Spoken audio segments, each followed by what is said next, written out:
Right, right. Okay, we're ready. 3, 2, 1, go.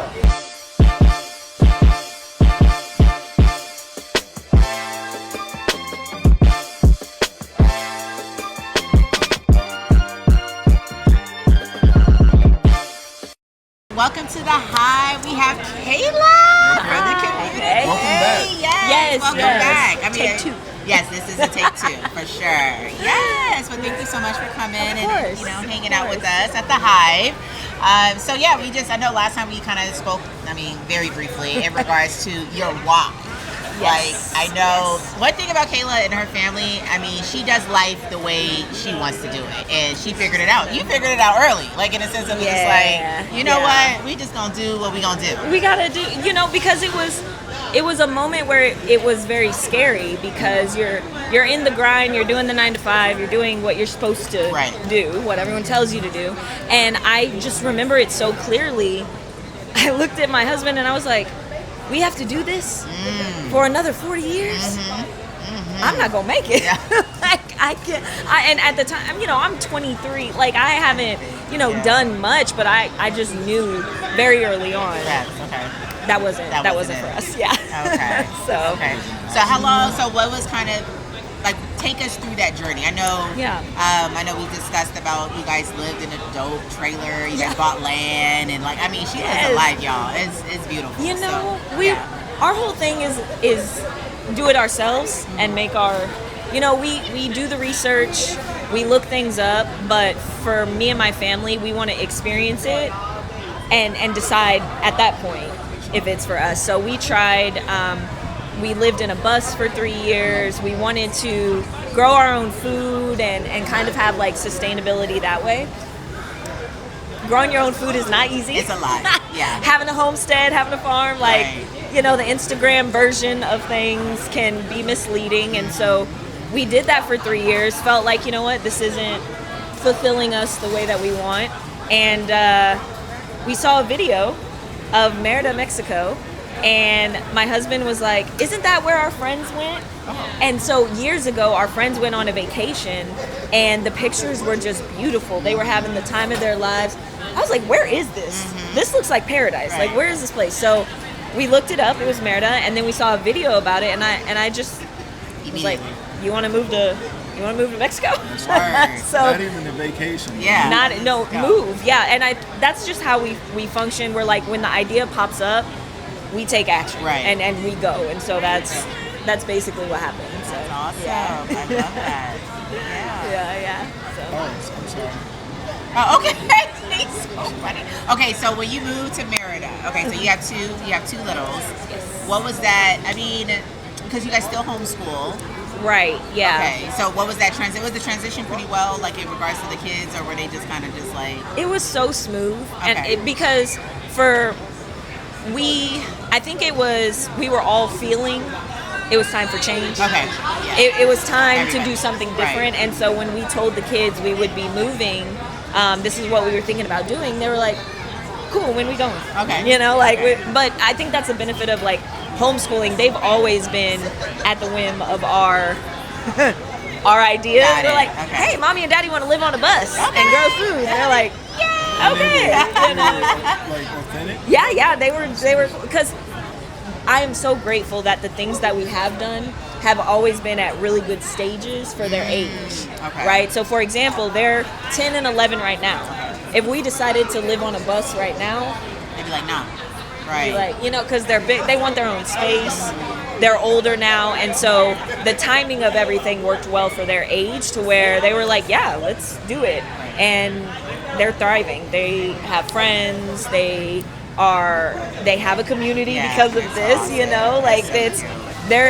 Hey, Ma, it's Thursday. It's Thursday. Where are we going to the park? Right. We're going with our friends. Everybody on the weather app, what's going on? Right, exactly. So that. It's been great for them. They were on board, and it's been beneficial for their social growth as well. Because, as a homeschool mom, that's one thing you worry about. You're like, get some socializing in. Absolutely. That is huge. And people forget about that as well. 100%. And your husband, he's good.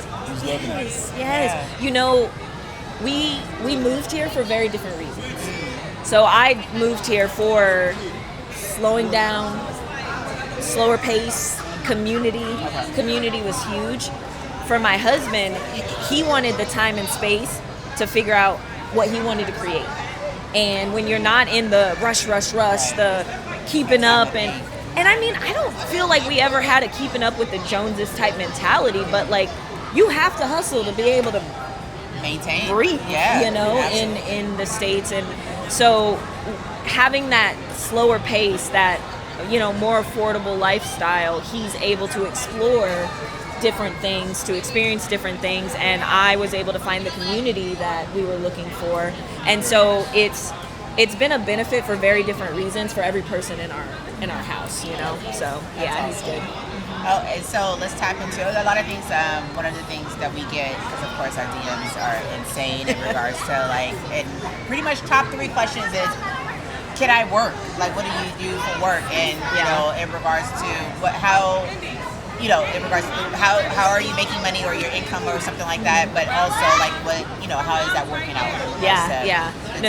That's a great question, because I think that's the main thing that holds people back is, how do I make money? And I was very fortunate. I was working from home like 5 years before COVID. Oh, first. So I had always been very flexible with where I could be as far as my work, and started out customer service, just answering phones. You got a computer, a connection, you can do that. There's a lot of, that's what I would recommend to start with. Okay, because the whole goal is to experience life, right? So working in customer service through like a call center, that's going to get you the flexibility, but you're still working 9 to 5. Like, you're still working like those hours. Yeah, you're at home, but I think that's what people mess up on, is they think, oh, I'm just going to get a remote job so I can go wherever. Well, if you're still working those hours, that's prime time, part-time, that's prime time, all of these things. So start with that, but then be on the lookout for things that you're good at, that you can, find ways to generate income, even if it's small at first,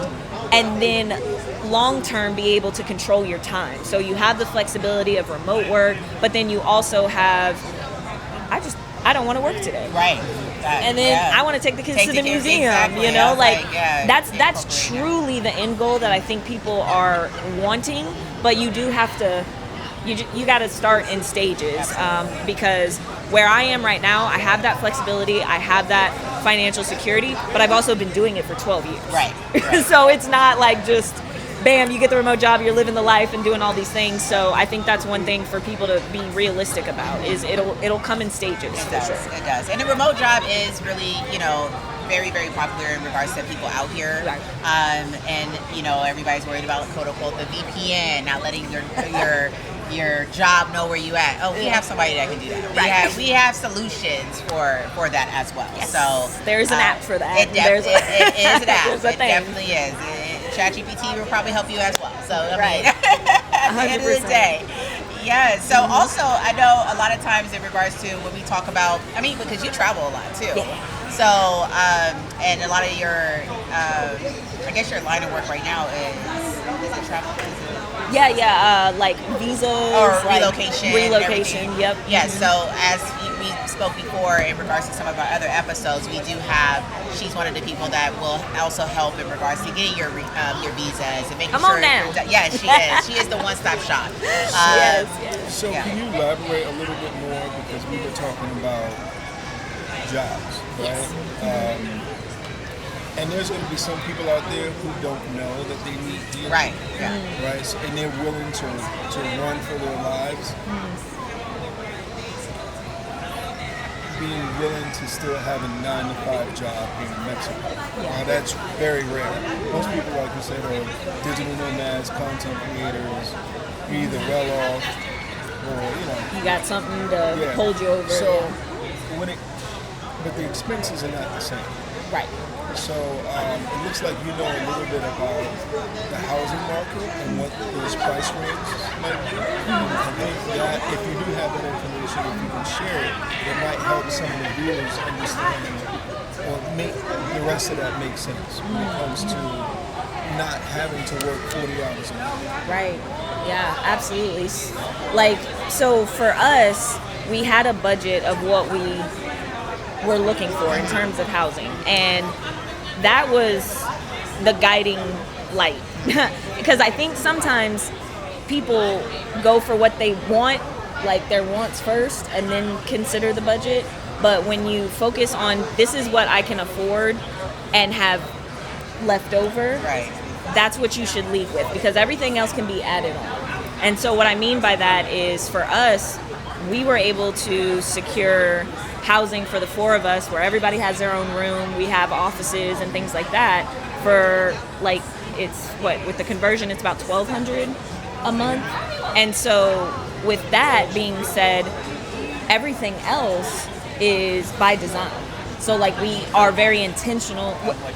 We were intentional with our expenses before we landed. So we had that runway, we had that space. And I think it's so easy because you're not also paying a lot for transportation, in terms of, you don't have to have a car. You know, you can Uber, you can walk, like there's community or there's neighborhoods where you can walk. So it's just like, find that budget. What is that? Build from there.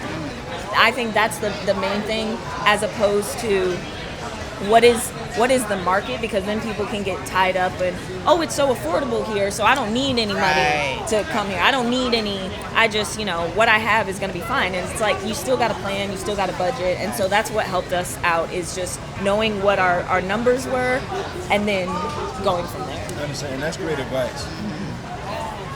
What if somebody came to you and said, my budget is $600-$700. What is that? Is that an option? Yes. So when I say that we're paying about $1,200 for where we live, for context, it's a private community with pools, security, a clubhouse. We have advantages of like different classes for the kids.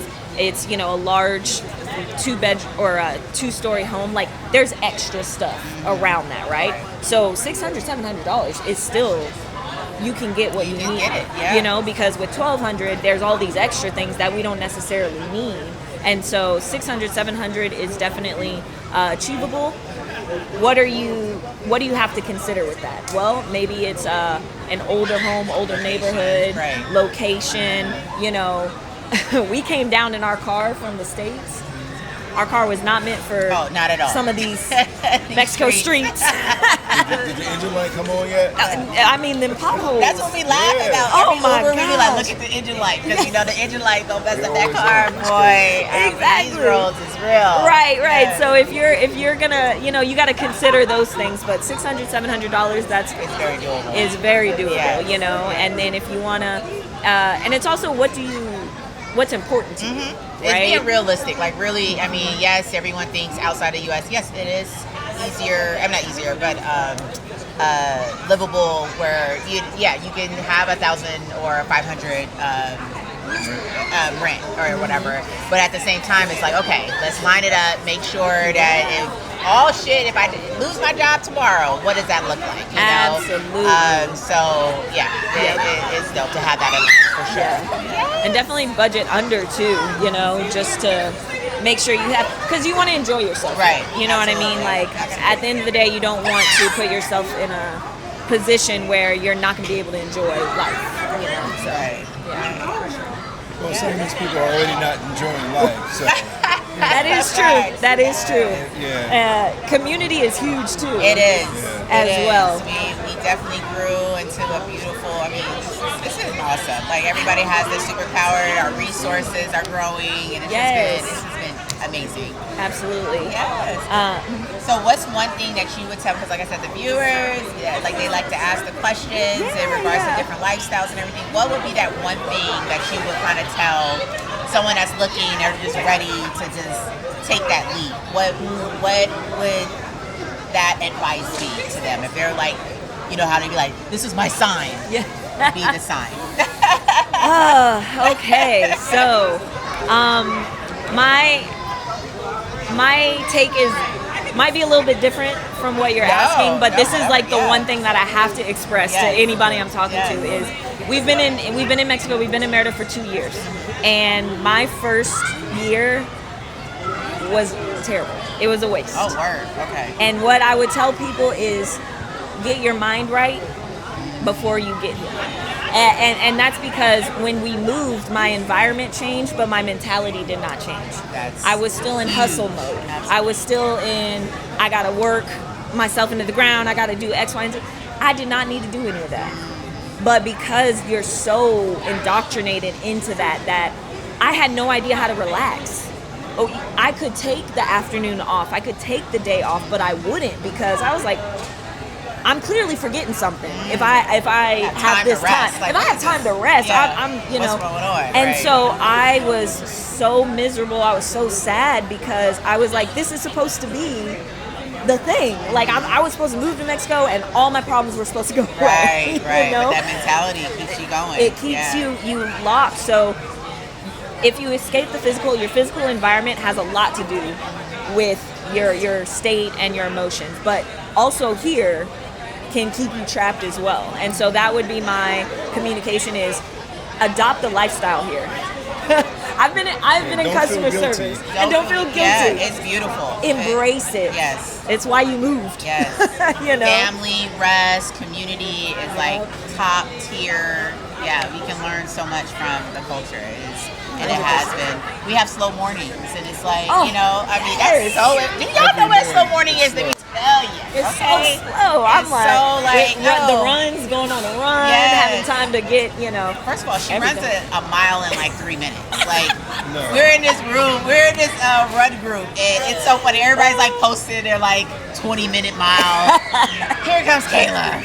Oh, my music wasn't working, but you know, it was cool. It was a 4-minute, 0.2 mile. Like, she be killing it. I love like, it. It's you know, insane. And I never had time to do those things and enjoy myself. Right. And like, I feel like you have to get to something else. It's exactly. Like, you can just, Because I would run. Don't get me wrong. I would run in the States, but it would be like, you know, you got to wake up at 4 and run, and then, you know, jump into work. Now I run, sip my coffee after, read my book, all the things. Take a call. It may take a call. Maybe I'll take a call. I might call you back. Yeah. Yes. Oh, I love that. I love that. Well, thank you so much for coming to thank you for having me. Yes. This is beautiful. I love it. And yeah, it's been amazing. I mean, getting to know you guys, the family, is just like everything. It's just been great. Thank you. Thank you. Guys.